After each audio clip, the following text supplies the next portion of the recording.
Hello everyone. Today we're going to talk about the Great Depression with Herbert Hoover. From 1929 to 1933, Hoover served as president from 1929 to 1933. Hoover was born to Quaker parents in a rural part of West Branch. He had the ability to witness the onset of the Great Depression in the first year of his presidency. He was America's 31st president, assumed power in 1929. The year of the U.S. economy fell into the Great Depression, while the actions of his procedures have undeniably led to the crisis. Who is Hoover? Hoover was named for the Republican Party, promising to introduce stability and development to the country.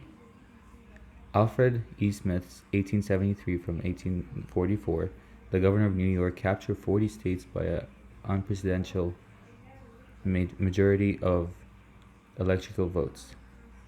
And he quoted, "I have no fears for the future of our country."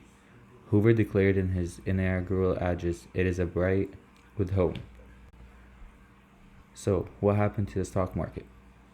The stock market on October 24th, 1929, just 7 months after Hoover assumed power, a fall of the valuation of the U.S. stock market prompted the economy to plunge downward and marked the onset of the Great Depression. Banks and companies have struggled around the world. The national unemployment rate increased from 3% in 1929 to 23% in 1932. Millions of people have lost their jobs, their homes, and their savings. Most residents were required to wait for food as they bred in line and stay in squalid shanty towns regarded decisively as Hoovervilles.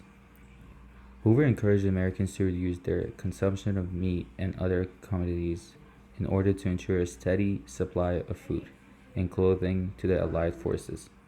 After the war ended, Hoover, as head of the American Relief Administration, arranged shipments of food and aid to the war-torn Europe. He has received widespread praise for his charitable initiatives, as well as thousands of appreciable letters from people across Europe who benefited from nutritious meals recognized as Hoover lunches. So, the economy.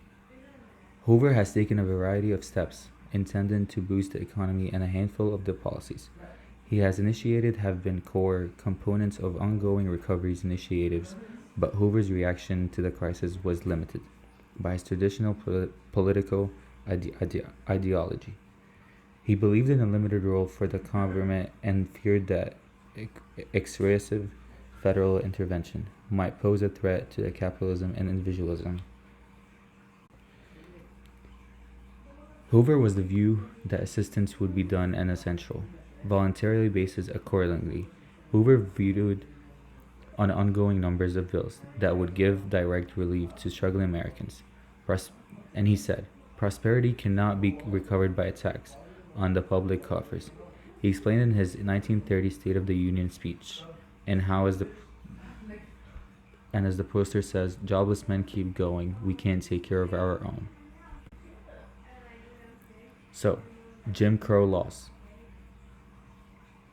Basically, most states in the South passed, after the American Civil War, African American legislation. These laws included segregation in restaurants, school, hotels, public transportation, hospitals, and water fountains. Thank you.